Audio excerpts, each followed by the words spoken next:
Il est 8h30. Bretagne 5, l'invité du 7-9.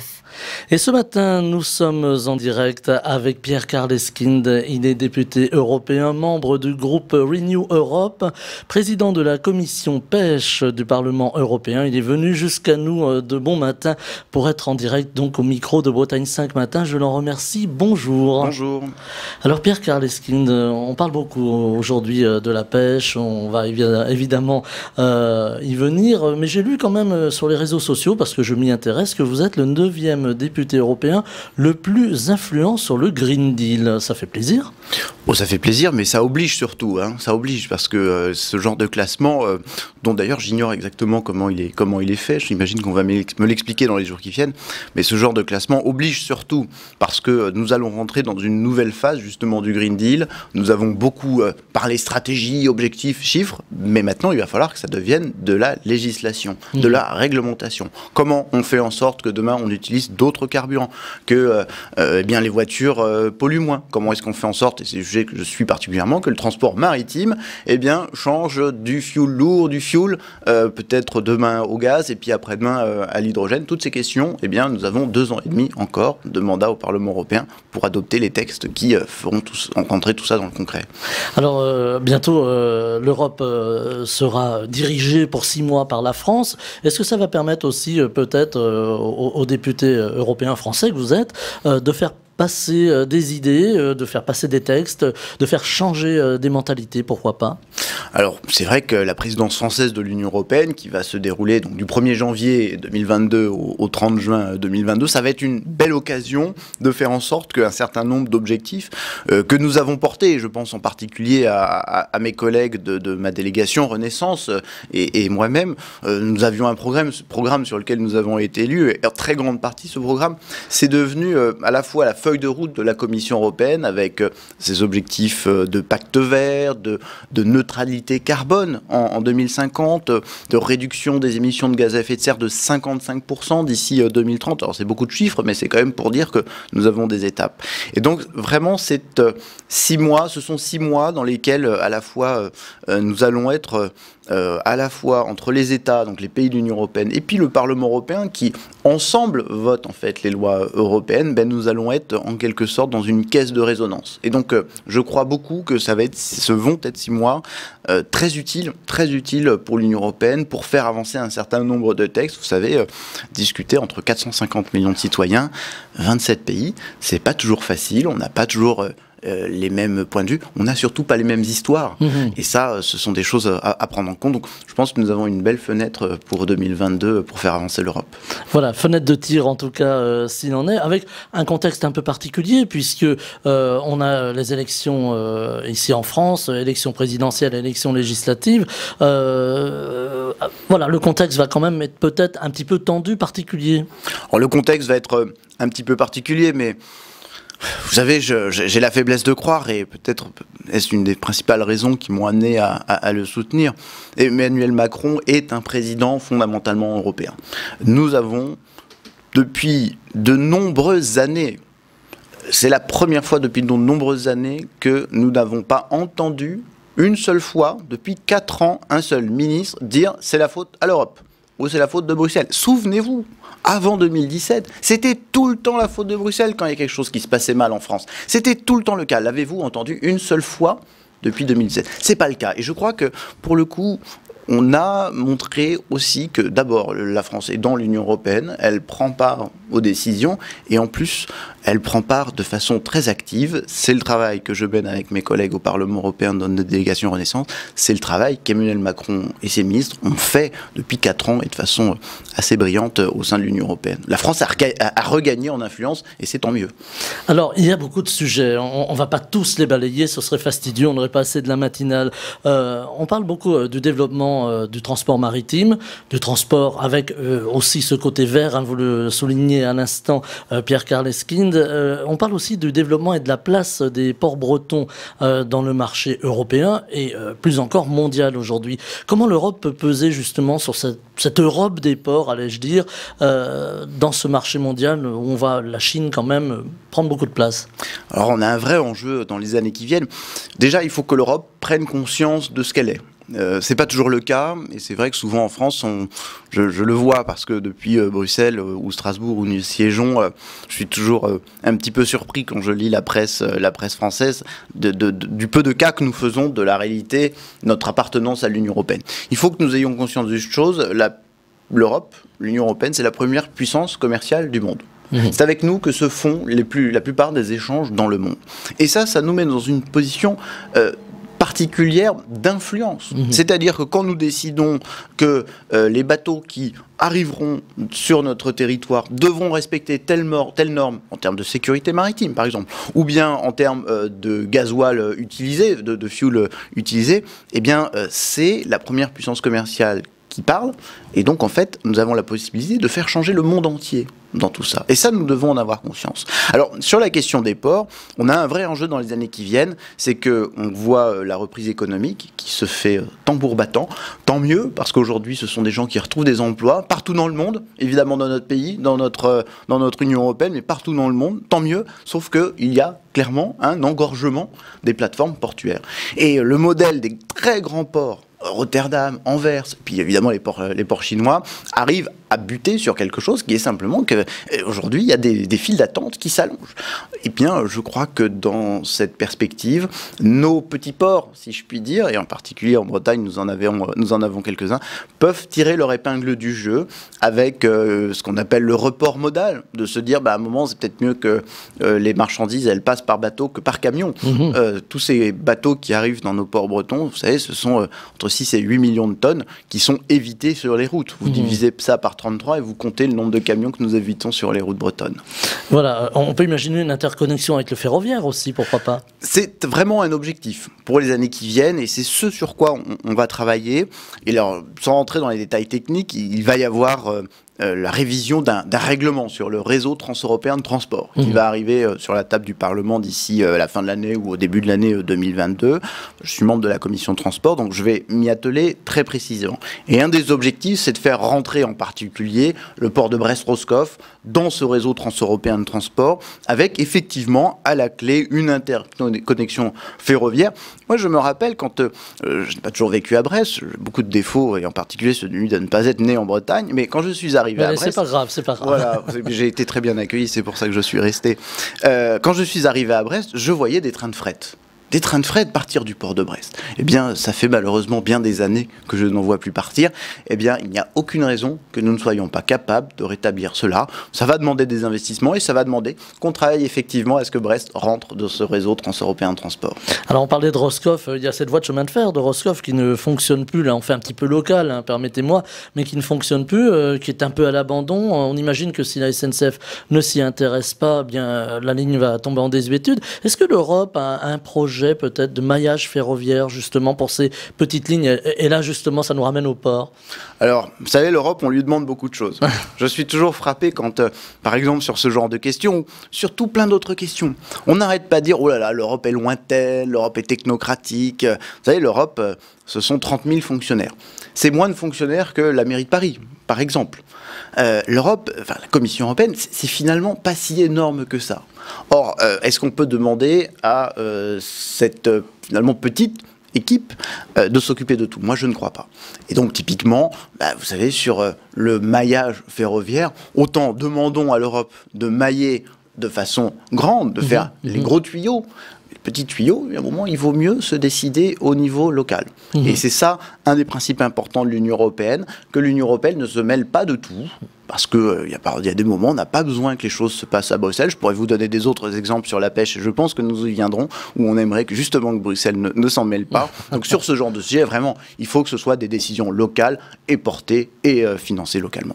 Voilà, avec peut-être quand même une discussion pour qu'il y ait une cohésion finalement, alors, une cohérence. Voilà, c'est toute la question de la cohérence, et c'est un des sujets d'ailleurs qui est régulièrement dans les rapports de la Cour européenne des comptes sur ces derniers kilomètres à atteindre. Mais qui doit faire le dernier kilomètre? Si on doit penser le dernier kilomètre de Paris-Bruxelles, je pense qu'il ne sera pas bien pensé. Et donc il est important que nous puissions penser les derniers kilomètres de ce petit réseau ici.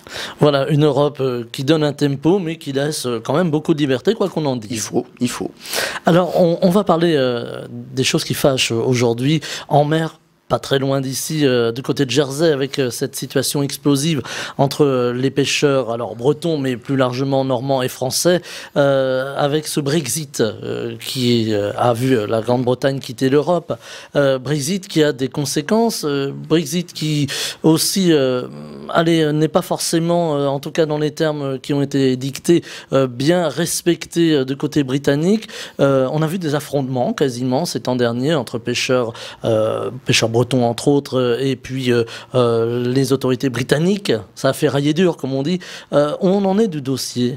Alors ça ferraille dur, mais moi je touche du bois sur le fait que pour l'instant ça ne ferraille pas trop quand même en mer. Et je crois qu'il faut qu'on maintienne l'idée que les choses se passent bien, que ça manifeste à terre, ok, mais vous savez en mer dès que ça se passe mal, ça se passe très mal. Donc moi je souhaite vraiment qu'on puisse rester dans de bonnes dispositions en mer. Comment ça se passe avec les Britanniques ? Vous savez, cette histoire, ça fait 4 ans que les Britanniques ont décidé, un peu plus que ça maintenant, 5 ans qu'ils ont décidé de quitter l'Union Européenne, et puis il faut mettre en œuvre cette décision. L'accord de commerce que nous avons avec les Britanniques, l'accord de libre-échange que nous avons signé, l'accord de pêche que nous avons signé, ce sont tous les deux les plus grands, les plus vastes, les plus immenses accords de ce type signé avec un autre pays hors de l'Union. Vraiment le plus vaste. Ce sont les accords qui ont été signés négociés dans le temps le plus court. Et le plus gros accord de pêche que nous avons en ce moment de l'Union Européenne hors Royaume-Uni, c'est avec la Mauritanie. Il aura fallu plus de 5 ans pour négocier les termes. Et c'est honnêtement, en termes de flotte et d'échange, mais rien par rapport à ce que nous avons au Royaume-Uni. Donc on a tout négocié en un temps record pour le truc le plus vaste. Et il faut que nous mettions en cette année 2021 en œuvre cet accord le plus vaste, négocié en temps le plus court. Mais je peux vous dire que c'est un défi qu'il faut qu'on relève. On est très mobilisé au niveau européen pour le faire. Et puis il y a un point particulier. Alors je sais que c'est toujours compliqué à entendre parce que pour certains pêcheurs qui sont empêchés, je pense là pour le coup plutôt au Boulonnais, empêchés d'aller pêcher dans les eaux britanniques depuis 9 mois. Puisque côté britannique, il n'y a pas eu de licence provisoire, donc certains sont restés à quai ou ont dû se contenter de faire des ronds dans l'eau à la sortie du port de Boulogne depuis 9 mois. Ou bien pour ceux à qui on a dit, mais à la fin du mois d'octobre, vous arrêtez la pêche, c'est dramatique. Mais il faut bien comprendre que si nous flanchons, si nous fléchissons, si nous n'obtenons pas tout ce que nous voulons précisément en cette première année de mise en œuvre, nous allons en prendre pour 40 ans en étant mal partis. Et donc c'était très important. Et je veux rappeler simplement d'abord, il y a eu un accord. Transfert de 25% des quotas de l'Union Européenne vers le Royaume-Uni. On peut considérer que c'était beaucoup, mais s'il n'y avait pas eu d'accord, c'était tout. C'est tout. C'est-à-dire qu'il y avait le potentiel que tout parte au Royaume-Uni. On a eu plutôt de bons accords sur ce qu'on appelle les quotas 2021. Et aujourd'hui, il reste effectivement environ 150 licences qu'il faut obtenir. Moi, j'étais hier avec des personnes de la Commission européenne avec qui j'ai échangé. Les échanges continuent, des échanges techniques pour bien comprendre. Et en gros, on va arriver cette semaine au bout des échanges techniques. Et donc, c'est pour ça que la ministre Girardin a tapé du poing sur la table aussi, et moi avec elle, en disant, bon, écoutez, maintenant qu'on a échangé techniquement sur tout ça, on a donné ce qu'il y avait besoin de prouver que les bateaux de pêche étaient présents sur zone les années précédentes. Bon, on a donné toutes les données, parfois on a été même au-delà de ce qu'on pouvait imaginer. Et bon, maintenant, s'il y a toujours des blocages, ça ne relève plus du niveau technique. C'est qu'il y a une absence de bonne foi côté britannique et côté Jersey. Alors on sait bien que les Britanniques essayent de nous faire sortir par la fenêtre, là où ils n'ont pas réussi à nous faire sortir par la porte. Mais nous ne laisserons pas faire. Il y a une mauvaise foi de Boris Johnson dans cette affaire. Alors sans le pointer du doigt directement, j'imagine que ce sont aussi ses ministres qui sont concernés. Mais voilà une forme de fierté en disant, voilà, on tient tête aux Français, on tient tête aux Européens. Alors je n'incriminerai pas ces ministres. Pour le coup, je pense que et ce que je ressens et ce que je comprends des discussions off que je peux avoir, c'est que ça vient du 10 Downing Street. Qu'en général, ils ne comprennent pas pourquoi le 10 Downing Street dit non, retenez les licences. Donc c'est clairement un sujet politique. Vous savez, Boris Johnson, il est très ennuyé. Il a dit, vous m'élirez if you want to get the Brexit done. Donc si vous voulez que le Brexit soit réalisé, votez pour moi. Donc les gens ont voté pour lui, ils ont le Brexit, mais maintenant il faut assumer le Brexit. Et qu'est-ce qui est en train de se passer au Royaume-Uni ? comme ils ont renvoyé les travailleurs européens, travailleurs de l'Union européenne, eh bien, pénurie de chauffeurs. On en a parlé avec Alex Taylor dans sa chronique il y a 2 semaines. Eh bien, les marchés, les étagères des supermarchés sont vides, du mal à trouver de l'essence dans les stations-service. Donc, il a une situation interne épouvantable. Épouvantable. Et donc, il essaye de trouver des boucs émissaires. Et le bouc émissaire préféré de Boris Johnson s'appelle l'Union européenne. Et donc, il fait en sorte, pour brouiller le message, d'aller créer des troubles à des endroits où il ne devrait pas y en avoir. Parce qu'il faut bien comprendre que le seul sujet sur lequel le Royaume-Uni a un avantage sur l'Union européenne, c'est la pêche. Ils ont le poisson, ils ont les eaux. On a le marché quand même. Donc, et vous savez, j'ai rencontré des pêcheurs britanniques la semaine dernière, parce qu'il y avait un salon très intéressant à Lorient, Itech-Mer, où il y a eu une table ronde, où on était avec des pêcheurs français et des pêcheurs britanniques.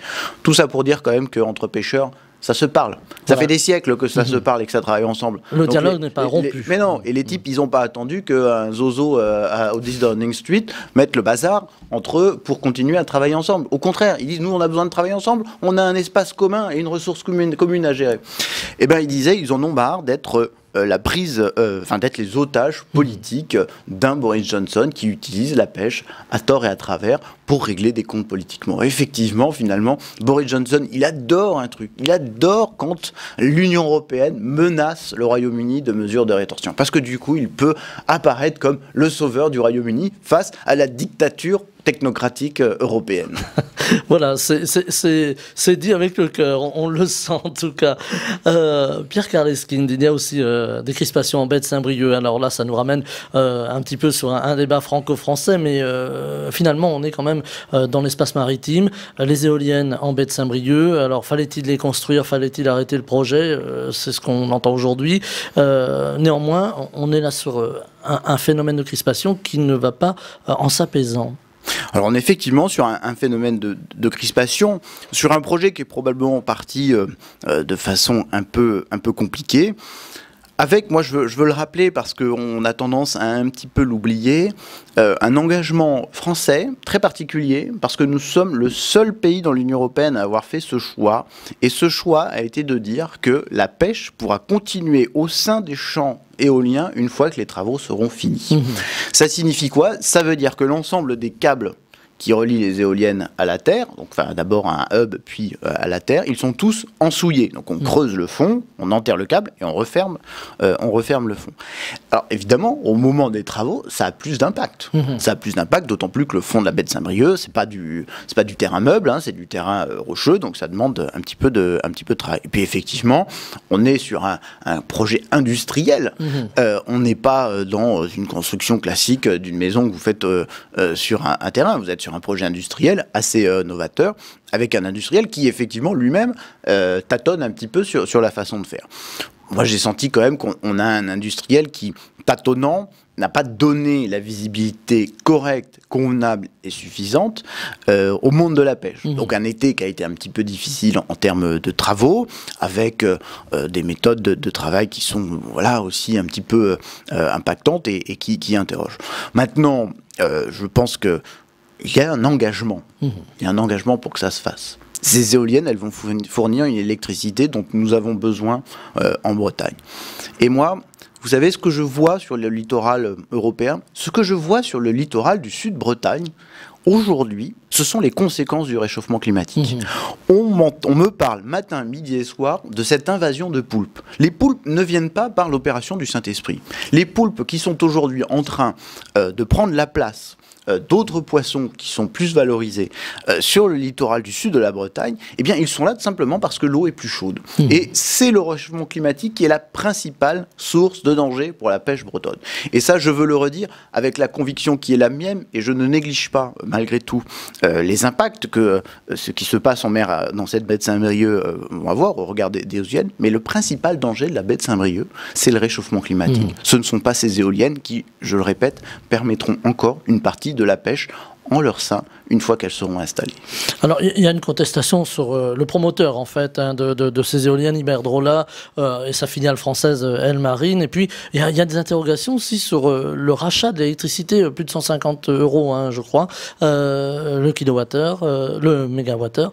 Donc, on se trouve avec, là aussi, un coût de production très important qu'il va falloir assumer derrière sur le réseau, c'est-à-dire le client, celui qui va acheter l'électricité au final. Vous savez, en France, on vit avec l'illusion d'une électricité pas chère.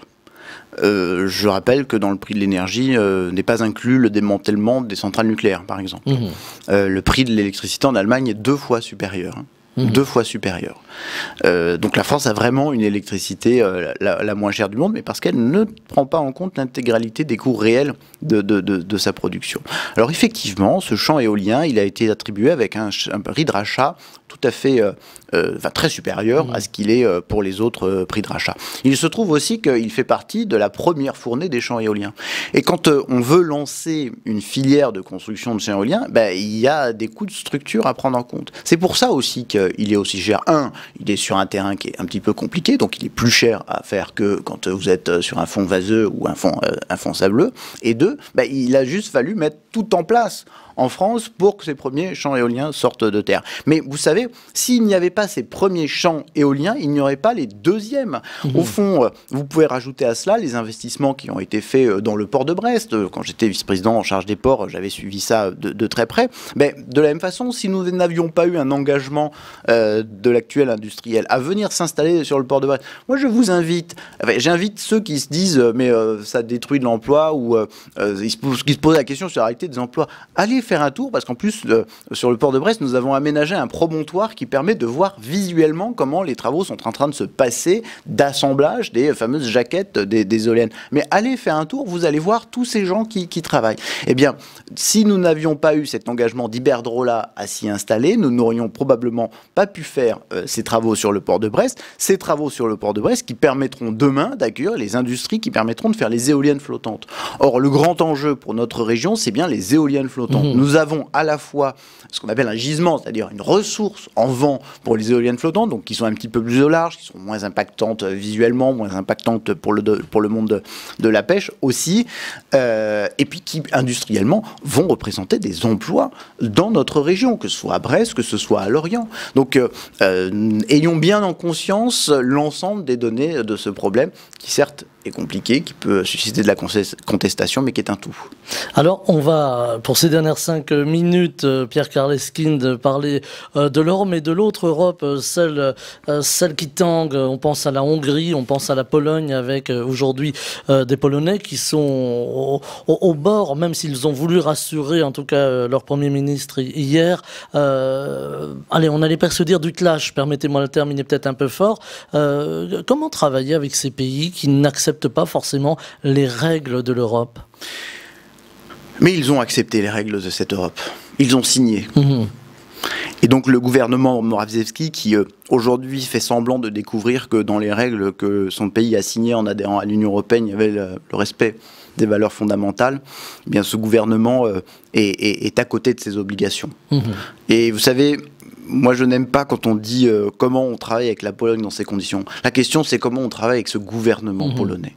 Moi j'étais ravi d'une chose, c'était les grandes manifestations qui se sont tenues il y a quelques jours après la décision de la Cour constitutionnelle de dire en gros l'Europe ça compte pas. Parce qu'au fond la question elle est souvent posée dans des questions un peu techno, genre est-ce que c'est la primauté du droit européen sur le droit national? La question n'est pas celle-ci. La primauté, c'est évidemment toujours celle du droit, quel que soit son endroit. C'est simplement à un moment, quand on se met ensemble et on se dit, on va faire des choses ensemble, on signe en bas de la page les règles du jeu. Les règles du jeu qu'on se fixe en commun. Et dans les règles du jeu qu'on s'est fixées en commun, avec l'ensemble des 27 États membres, il y a les respects des valeurs de l'État de droit. Et franchement, quand je vois en France un certain nombre de gens qui prétendent aspirer à la présidence de la République, se dire qu'on pourrait bien s'asseoir sur les règles du jeu en commun, moi, ça me fait défriser. Je ne comprends pas comment on peut dire à ce point qu'on a décidé d'être ensemble à 27 dans cette Union européenne et de s'asseoir sur les règles du jeu en commun. Et moi, ce qui m'exaspère encore plus, c'est que c'est quoi le respect de ces valeurs communes? Ça ne sont pas des choses horribles qu'on va demander à ces gouvernements. Enfin, quand j'entends Valérie Pécresse, Michel Barnier ou Éric Zemmour dire oh, il y en a marre de ce droit européen qui vient surpasser. Mais qu'est-ce qu'il dit, le droit européen? Il promeut la lutte contre les discriminations, il promeut la lutte contre la corruption, contre le blanchiment d'argent, l'indépendance de la justice, la pluralité des médias. Mais moi, je signe 3 fois. Je ne vois pas pourquoi il faudrait qu'on s'extrait de ces règles qui sont juste le fondement de notre démocratie. Donc, il y a vraiment un moment dans ce discours, et je pense aussi à Arnaud Montebourg qui dit ce qui va sur ce genre de choses. Mais enfin, c'est quoi qui le dérange? C'est la pluralité des médias? C'est les respects des valeurs de la démocratie qui le dérange? Est-ce que c'est ça qui pose problème? Et donc, aujourd'hui, j'entends, et je suis d'ailleurs allé en Hongrie l'été dernier, et j'ai entendu une population hongroise qui, là aussi, elle, demande simplement à pouvoir vivre démocratiquement, à être informée librement et avoir une justice indépendante. Alors on a vu quand même, il nous reste 2 minutes, Pierre Karleskind, on a vu quand même les minorités se soulever. On pense au mouvement LGBT, on pense à ces femmes qui veulent conserver l'avortement, loi également importante en Pologne. Est-ce qu'on a des gouvernements un petit peu à travers l'Europe comme ça qui se tendent? Alors vous faisiez allusion tout à l'heure à Éric Zemmour, qui est assez pourfendeur de l'Europe, qui n'est pas encore candidat au moment où nous parlons, mais on a un petit peu le sentiment d'une résurgence des extrêmes, du populisme. Est-ce que ça va être la grande bataille de l'Europe, là aussi, dans les années à venir? C'est assurément une des grandes batailles qui vont modeler, à mon avis, les enjeux géostratégiques du XXIe siècle. Et je le dis tel que je le vois aujourd'hui, sur le sujet droits des femmes, droits des minorités LGBT, il y a toujours une tentation de tension de certains régimes populistes. C'est quelque chose qui est clairement utilisé par la Russie. C'est quelque chose aujourd'hui que l'on voit au sein du gouvernement chinois, qui a décidé, après avoir été pendant des années totalement indifférent au sujet LGBT, qui considère que non, un homme qui met du vernis à ongles ou qui se coiffe pas tout à fait comme il faut, c'est efféminé et c'est pas bien pour l'image des Chinois. Voilà. Donc ça devient un vrai sujet de tension, finalement, entre un Occident libéral, au sens philosophique du terme, et auquel nous appartenons, et puis une frange qui essaye de se positionner de façon un peu réactionnaire sur tous ces sujets-là, et finalement, nous avons des pays qui, à l'est de l'Europe, sont un petit peu à la limite entre ces grandes zones d'influence, et qui se posent des questions, et puis, vous savez, à un moment... ces gouvernements, comme celui de Viktor Orban, ils vont être face en mars 2022 à des élections, et il essaye de refaire ce récit de lui-même, un peu comme Johnson qui se fait le défenseur face à l'Union européenne. Orban, c'est le défenseur, et il le dit quasiment explicite, face aux homosexuels, face aux juifs, même s'il ne le dit pas tout à fait comme ça, il dit George Soros, mais enfin on sait ce que ça veut dire, et c'est absolument odieux, et face à la technocratie bruxelloise, et puis le 4e, ce sont les migrants. C'est toujours les mêmes boucs émissaires qui, dans les crises, finalement, trinquent. Alors on va devoir se quitter, Pierre Karleskind, parce qu'on aurait pu en parler longtemps de cette Europe qui tangue, mais qui résiste finalement. Qui résiste. Pierre Karleskind, je rappelle que vous êtes député européen, membre du groupe Renew Europe, Renaissance, on va le dire en français, président de la commission pêche au Parlement européen, et vous étiez avec nous en direct ce matin au micro de la matinale. Vous êtes levé tôt pour être avec nous, je vous en remercie, je vous souhaite une très belle journée. Merci à vous. Bretagne 5 matin, le 7-9, Stéphane Hamon.